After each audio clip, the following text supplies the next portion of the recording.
The far-right Florida governor and 2024 presidential candidate called the company's April partnership with transgender influencer Dylan Mulvaney a marketing misstep.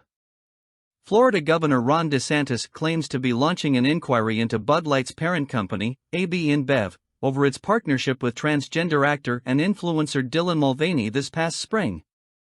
Mulvaney found herself at the center of unexpected controversy in April when she posted a video announcing a March Madness-related contest in partnership with Bud Light. The sponsored post quickly received negative commentary from right-wing social media personalities, politicians and celebrities, sparking conservative backlash against Bud Light's decision to partner with someone in the LGBTQ+ community. Many critics used transphobic rhetoric to attack Bud Light for turning to woke advertising and playing off of the current political climate, which has seen a significant rise in anti-LGBTQ rhetoric and policy being introduced in many conservative legislatures. Bud Light's parent company, Anheuser-Busch, was also targeted. On social media, many conservatives called for a boycott of the brand in addition to Anheuser-Busch's portfolio of products, which includes Budweiser, Busch, Stella Artois, Michelob Ultra, and Hoegaarden.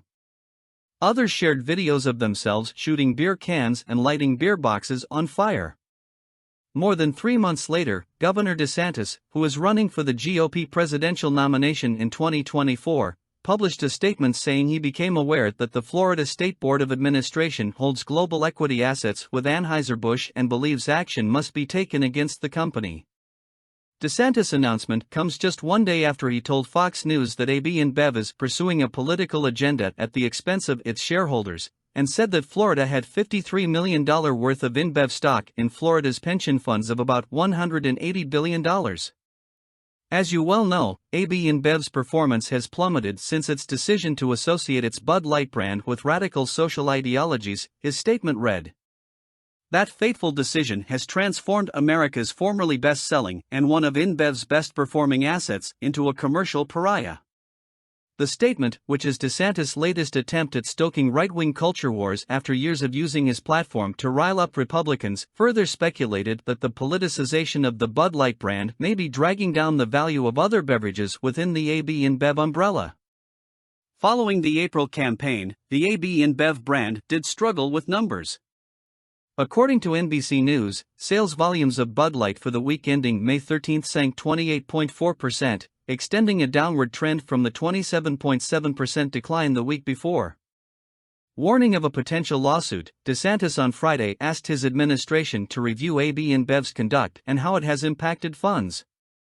It appears to me that AB InBev may have breached legal duties owed to its shareholders, and that a shareholder action may be both appropriate and necessary, the statement concluded. DeSantis' latest actions are not the first time he has targeted the LGBTQ+ community under the guise of ending wokeness. Perhaps the most visible of his attacks came with his advocacy for Florida's so-called Don't Say Gay bill in 2022.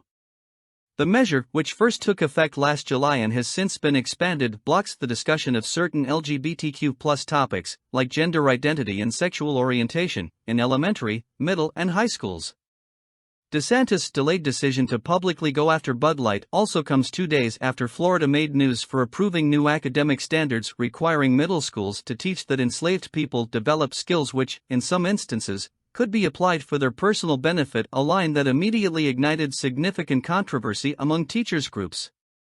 The guidelines on how to teach about slavery were a response to the state's 2022 Stop Woke Act, something heavily supported by DeSantis, which stated that race must be taught in an objective manner that does not indoctrinate or persuade students to a particular point of view.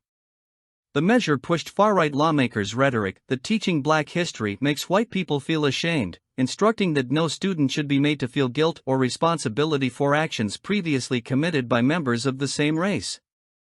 On Thursday, Vice President Kamala Harris strongly condemned Florida's new race education guidelines, saying they push forward revisionist history. They insult us in an attempt to gaslight us, Harris said, and we will not stand for it.